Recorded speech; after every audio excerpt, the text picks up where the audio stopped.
Luke Combs, it's Way Indeed. This is the iHeart Country Album Release Party. If you're following along social media, it's hashtag iHeart Luke Combs. I gotta ask you, man, we got some time to spend with this album early, Yep. legally downloaded.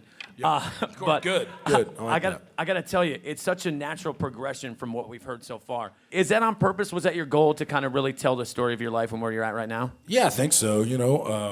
I really just I don't know. It's like sometimes when I listen to it, and this is someone will probably be upset that I say this, but it's like I'm like, man, am I like super boring? But like I really love these songs a lot though too.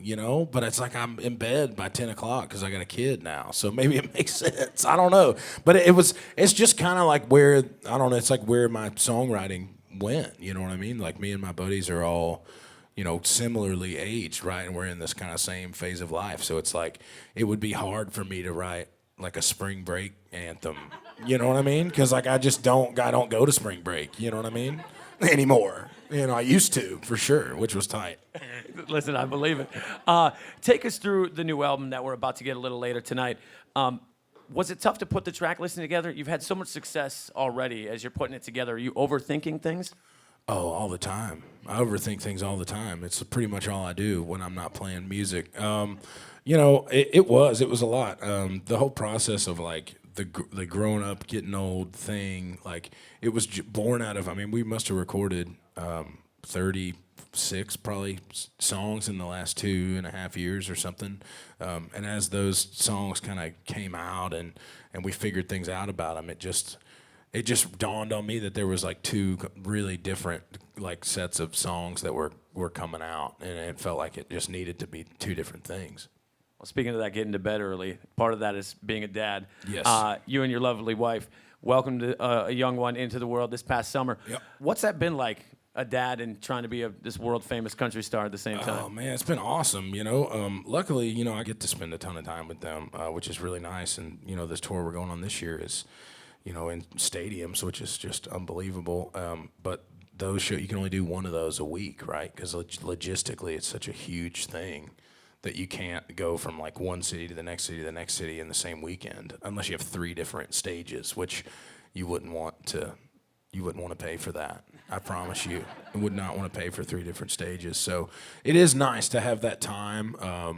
I think it was just kind of meant to be, I think, in that way. You know what I mean? If we would have had a child 2 or 3 years ago, it would have been a really different situation. It would have been really tough for us, You talk about life experience and where you're at now.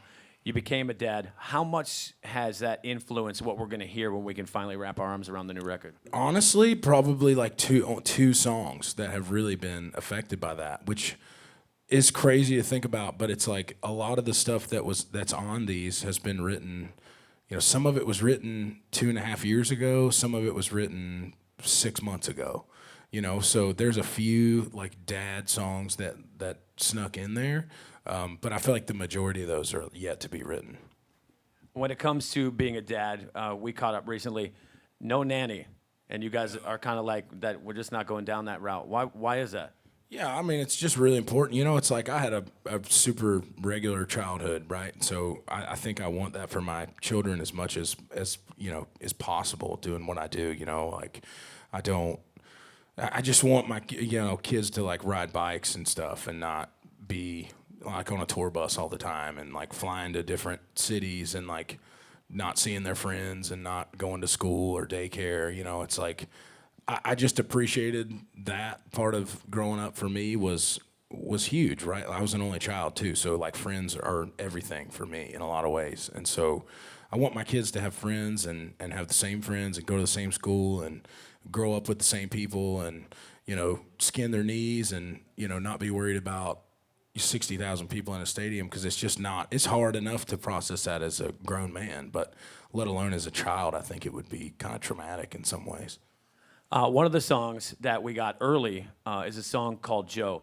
What was the inspiration behind that, and what are you hoping that as a fan hears it in their car on a tough day, what do you hope that they can take away from this? Yeah, so my friend Eric Dillon wrote that song with a guy named James Slater, and he sent it to me a few years ago, and I really loved it. I just thought it was so well written and kind of really poignant and stuff. And And so I hit him up. I was like, hey, man, I was like, why don't you come over to the house? Like, I love this song. I want to work on it with you. Like, it just wouldn't be, it's not perfect the way it is for me, right? Like, it's perfect the way it is. But if I want to be a part of it, it's not perfect for what I do, right?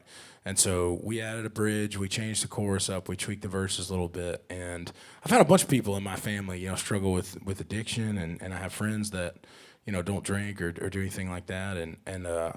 I mean, I'm probably the beer guy, right? I mean, in a lot of ways, I would think, you'd be hard pressed to find anybody that's got more beer songs than I do. But I think about it sometimes, like, especially, I have some really dear friends that don't drink, right? And so they come to my shows and I'm like, man, I wonder what they're thinking, like, what's this experience like for them, right? Like, there's 60,000 drunk people in front of them. And like, that's got to be kind of strange, right? So I wanted those people to have a moment in the show or a song to listen to that they could feel like they had some ownership in, so I felt like that was an important thing.